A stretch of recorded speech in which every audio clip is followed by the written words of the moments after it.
هل تريد أن تختار لابنتك اسما يحبه الله وذكر في الجنة؟ إليك أسماء مباركة تحمل معاني عظيمة. عندما نختار اسما فإننا نختار هوية ومعنى يرافق صاحبه مدى الحياة، فما أجمل أن يكون هذا الاسم مستوحى من الجنة نفسها.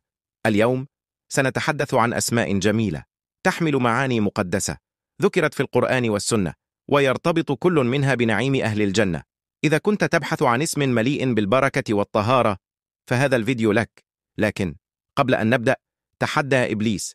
اضغط على زر الإعجاب واستغفر الله في التعليقات، واشترك في القناة ليصل الفيديو إلى أكبر عدد من المسلمين. الاسم الأول سلسبيل، اسم ينبض بالنقاء والطهارة. إنه اسم عين ماء في الجنة، شديدة العذوبة، سهلة الشرب. قال الله تعالى في سورة الإنسان: عينا فيها تسمى سلسبيلا. إنه اسم يرمز إلى الصفاء والراحة. فهل تتخيل جمال أن تحمل ابنتك اسما كهذا؟ الاسم الثاني كوثر، اسم يشع خيرا وبركة. هل تعلم أنه اسم نهر في الجنة خص الله به نبيه محمدا؟ إنه نهر ماؤه أشد بياضا من اللبن وأحلى من العسل، وهو رمز للعطاء والخير الكثير.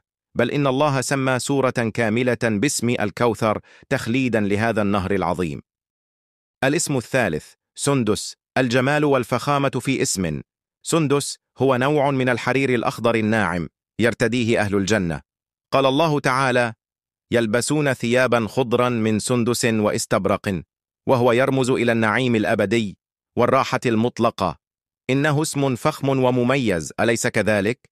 لكن هل تعلم أن هناك أسماء أخرى يحبها الله سبحانه وتعالى؟ إنها أسماء أمهات المؤمنين، بنات وزوجات النبي صلى الله عليه وسلم: خديجة، عائشة، صفية، فاطمة، زينب، أم كلثوم، رقية، سمية، حفصة، جويرية، عالية، وأروى.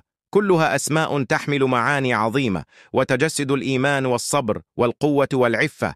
فأي هذه الأسماء أقرب إلى قلبك؟ أخبرنا في التعليقات. سبحان الله، هذه ليست مجرد أسماء، بل رموز للجمال والعذوبة والخير الذي وعد الله به عباده الصالحين.